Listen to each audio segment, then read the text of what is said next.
Hey, it's me, TB, and today I am bringing to you my best books of 2020 video. This is basically a list of the 15 best books that I read in 2020, and it is 15 because I couldn't make choices, because originally it was like 30 books, and I managed to cut out most of them. So yeah, here we are. I think everything on this list is out as of January 2021, so there are no arcs really. I think there are also not any rereads on this list, because I did read a few books again in 2020 and none of them are on this list. Basically every book on this list is a book that I liked almost immediately when I started it. There was not any point where I felt that I was going to put it down or anything. These books really are my top books of the year. I was immediately sucked in, and I stayed sucked in throughout my entire experience. I felt like there were no low points or anything, and these are also not in any particular order. They're all basically on the same level, or at least close to it, I'm basically just going to do them in a list. I'm also going to try and spread out a few of the books that I've talked about a lot throughout the year, so you don't hear me talk about the same books for 5 minutes, but I would not get your hopes up. If you like this video, subscribe, share, all of that. First is The Last Wish by Andrzej Sapkowski. This is book 1 in the Witcher series, and I read this via audiobook, I think in December, or at least maybe late November, but I read it fairly late in the year. And this is in the Witcher series, there are 2 books that you have to read before you start the main novels. And these are the short story collections, and this is the first short story collection. And I don't know how the other stuff goes, but in this book, a lot of the short stories are basically playing with an idea of a fairy tale in some way, shape, or form. For instance, one of the more memorable ones for me is the one that plays on Beauty and the Beast. So this series follows Geralt, who is a witcher, and basically witchers are people that hunt down monsters and kill them. And throughout this, we learn a lot about Geralt and his friends and acquaintances and how he came to meet them. There's also kind of a framing narrative in this, because in the first story in this, he gets injured, and we kind of get alternating stories, basically, if that makes sense. We have a story of him trying to heal, and then he tells a story about his adventures, and then we're back to him healing, if that makes sense. And as well as we learn throughout this book that witchers are trying to become less required, because monsters are starting to stop appearing, and just as a whole it's getting harder and harder to find work. I really like this for the reason I stated, and just say it again, I just really liked how this book dealt with fairy tales and made them more monstrous, I guess. That really got me and sucked me in good. Next is Persuasion by Jane Austen. This one should come as no surprise at all, because I keep talking about it on Twitter basically all the fucking time. And so this was Jane Austen's last finished novel, and it was published after her death. And in this, we are following Anne Elliot, who is basically on the last years of her being an ineligible bachelorette before she becomes a spinster. And a few years before the story starts, we are told that she turned down a marriage proposal because the guy, or she was convinced to turn down a proposal because her family friend told her that he was only a low-ranking soldier and he was probably going to die in combat, so to not waste her time, basically. And then a few years pass, and Anne finds him again, except now he's very rich, and he is a high-ranking soldier because he was very, very successful in the war. And now things are tense because they both have this past. It's not heavy on the romance, because I'm not gonna lie to you, they don't talk until the last half of the book, really. So there's a lot of just tense pining and angst, basically, because you can tell that she still loves him, but she can't verbalize it really because of society and stuff. I love this, and I ate it up. And Wentworth's letter that he sends towards the end is top tier writing.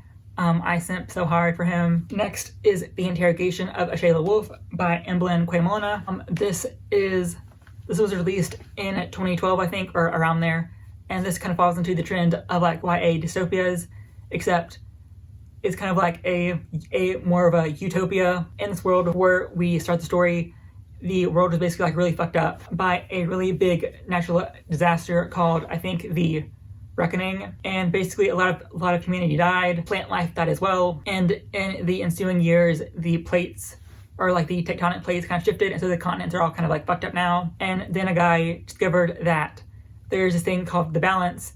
In order to make sure that event like the reckoning never happens again, humans have to maintain this balance with like Mother Earth, basically. And so in this book, Shayla Wolf is being interrogated because she is a leader of a group of illegals, and illegals are these people that have powers. And basically, a few government officials think that illegals are not part of the balance and are a danger to basically making another reckoning happen.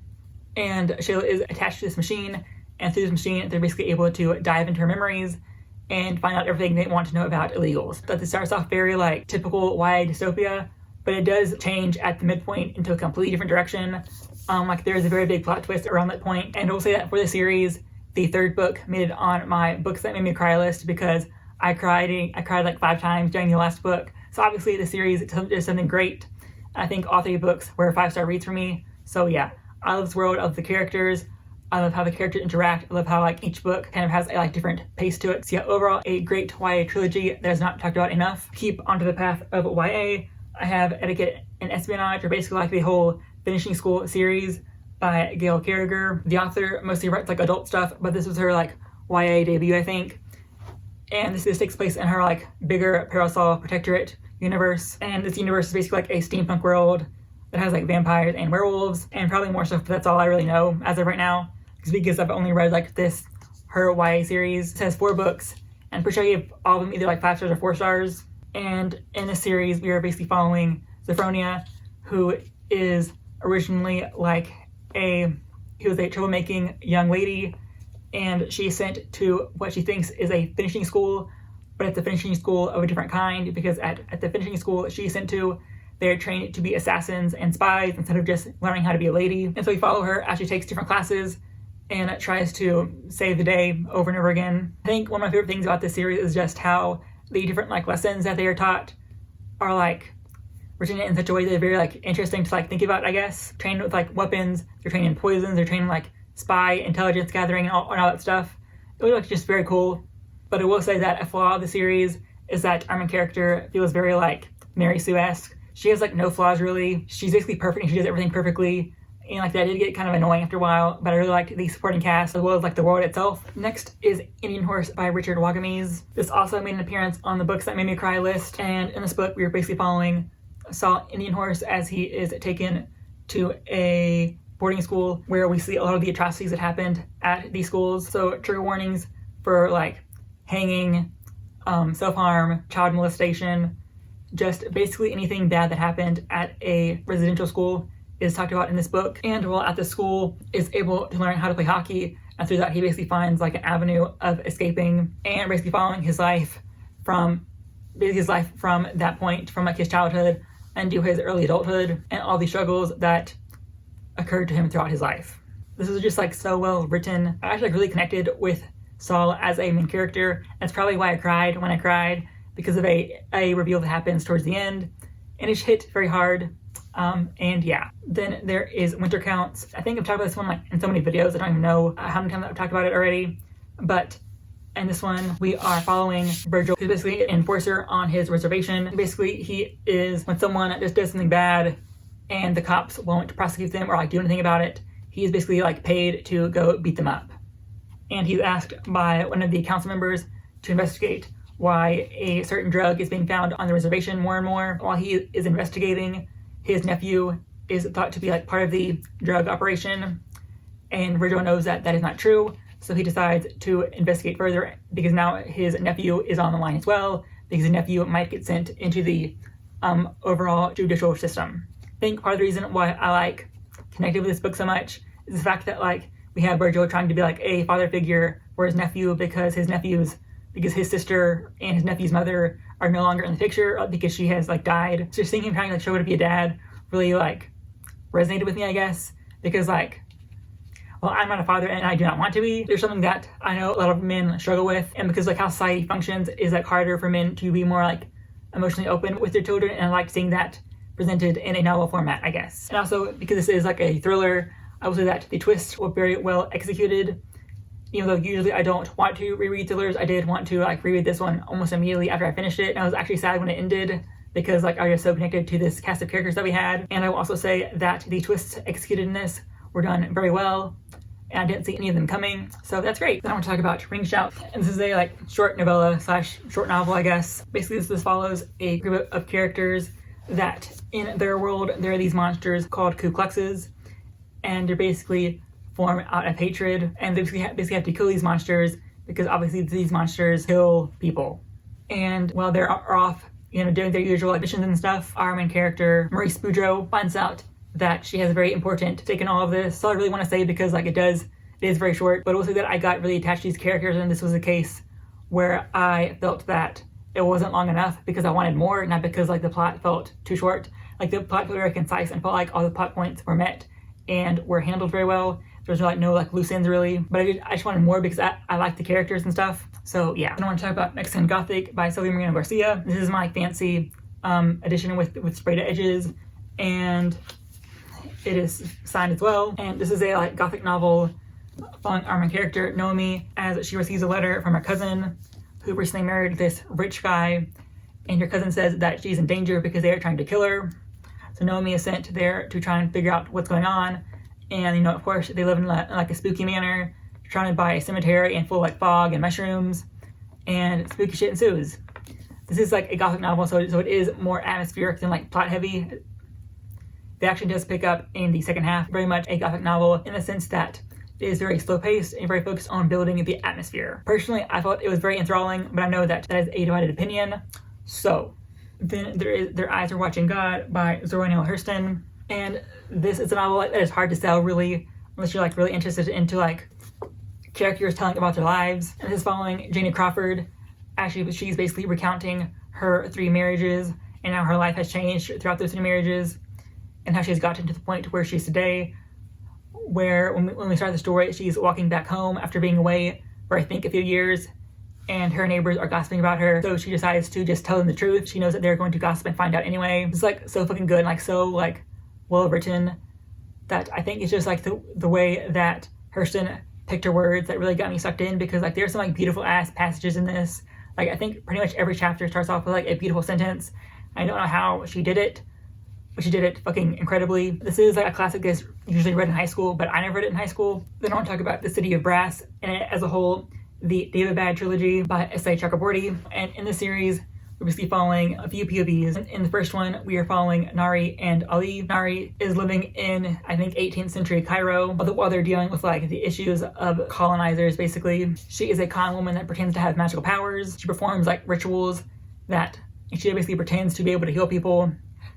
Except in one of her like schemes, she accidentally summons a jinn, and that jinn ends up being named Dara. And Dara tells her that she is a member of a magical race, and she has to be taken to the city of David because that's where she needs to be so she can be protected. And Prince Ali is the Prince of David, and he's trying to help the Shafiq class, who are basically like the mix between like humans and the jinn, because they are very oppressed, and he's trying to help them maintain like some level of like satisfaction in their lives because they're treated like garbage by the city. This trilogy does get wild. Like just thinking about this first book and where we end up by book 3 is fucking crazy, because people die. We are introduced to different characters and like different natural creatures. It is just a lot. This series is heavy on the political intrigue, so if you do not like that, don't pick the series up, because it does get very heavy with that. Personally, I felt that it was very like enthralling, but people have different opinions. Then I want to talk about a short story collection, but it is The Dangers of Smoking in Bed by, I forget the author's name, but you'll be able to see it here somewhere. And this is a short story collection that I feel like it's hard to explain what it's about, because, you know, it's short stories, but one of the like advanced praise called it a mix between urban realism and horror, which sells it very well. Basically, these stories take place we feel like is a real world, then a horror element is thrown in, and shit gets dark very fast. Probably the best way to like sell it. So there's like a lot of like death and just general like horror vibes in this. And not much I can like really say about it, besides like if you want like a collection of like horror stories, basically, here you go. I'm talking about Girl, Woman, Other by Bernardine Evaristo.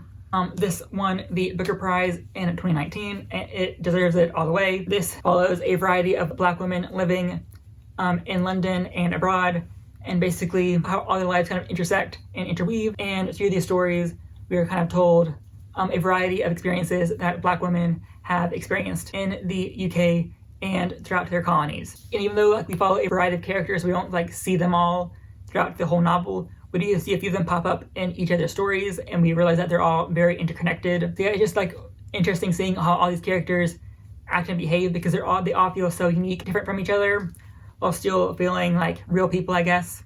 So yeah, I love this. I do highly recommend it. Even though this is a literary novel, I still was very like engaged with it throughout.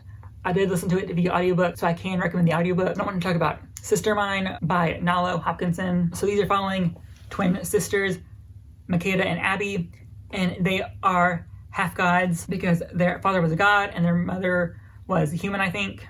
And Abby has magic, but Makeda doesn't. There is tension between them, and they have been slowly like growing apart as the years have gone by. Even though they have lived in the same house for a very long time, Makeda decides to move out and strike out on her own. However, their father ends up going missing, and they cannot find him anywhere, and even their godly family members cannot find him anymore, so they basically have to work together to find their father again. I will give a trigger warning for this. Even though they are gods, they do like partake in like incest like between each other and their like godly family members. I feel like it's handled well enough that it doesn't feel like creepy, you know, because like they are gods, so I guess it makes sense that they would be like fucking each other, you know, but there is like incest in this, and it isn't like a main plot element, but it does come up a few times, and it is all like consensual. It isn't like rapey or anything. My favorite thing about this is how like the cover, it seems like a bunch of like stuff that doesn't make sense, but once you read it, this all makes sense. Like every little detail in this cover makes sense once you've like read the full book. So yeah. Then there is Cloaked in Shadow by Ben Alderson, and as a whole, the Dragori series, which I think is like 3 books. And when this book starts off, we are following Zachariah, who is being taken to the capital with a bunch of shape-shifting elves, because the king wants to have all these shapeshifters so he can form an army. However, Zachariah cannot shapeshift, has a different kind of magic that he doesn't fully know how to use yet. And while there, he meets Prince Hadrian, who is our love interest, and it was fucking a great time with that. The series does get very dark throughout the subsequent books. Like, book 3 was just full of anxiety, because like the bad guy could win at like any moment, and it feels like a realistic thing that could happen. Like the bad guy could win this whole trilogy, you know. And usually I don't like elves, but through this trilogy I came to like appreciate elves more, so that's great. The series does get kind of like dark war elements in later books, and yeah, I actually really like the series, mostly because, you know, it is a queer man writing queer men, and we don't really see a lot of that in the fantasy genre really. So yeah, there you go. And finally, to close out this list, we have the Claymore manga series, and I don't have the author's name written down, so my bad. I'll have a picture of a cover here somewhere. And this series is mostly following Claire, who is a Claymore. Claymores are basically these monster hunters who are basically tasked with hunting down Yoma, and Yoma eat people and kill people and have power to impersonate other people so they can easily blend into human society. And you basically need to be a Claymore in order to find who is Yoma and who isn't. I don't want to say like much else, because like the series gets very like big throughout the volumes. It does like have like a lot of like really big reveals, so I don't want to say like too much, because I'm pretty sure a few like some important world building details are revealed early on. I don't want to like tell you that early on, because I feel like part of the fun is like being told that, I guess, or like what is like a shock or not. So don't like say like they do this if that's supposed to be like a spoiler for later on, you know, or if it's like supposed to be a shocking element, you know. There's a lot of like sword action in this, because all Claymores wield swords, and almost every Claymore has a different like sword technique that they can use and master. Something I really liked in this is that the like monsters that they have to hunt down have very like different designs, and they're very like complex, and also like very like beautiful in a like grotesque way, I guess. Interestingly enough, the majority of characters in this series are all women, because Claymores can only be women for a reason that is said in the book. So yeah, pretty much you get introduced to a lot of like different women, and also I don't think any names repeat throughout like the whole series, so that's very impressive, because there are a lot of women named in the series, like a lot of women, and there might be like less than 10 named men, so there you go. However, I will like warn you ahead of time that the series does get very gory, because like arms, legs and heads do get like chopped off fairly often, so there you go. And yeah, that is it for me. I think those have been my best books. If you like this video, subscribe, like, share, all of that, and hopefully I will see you next week.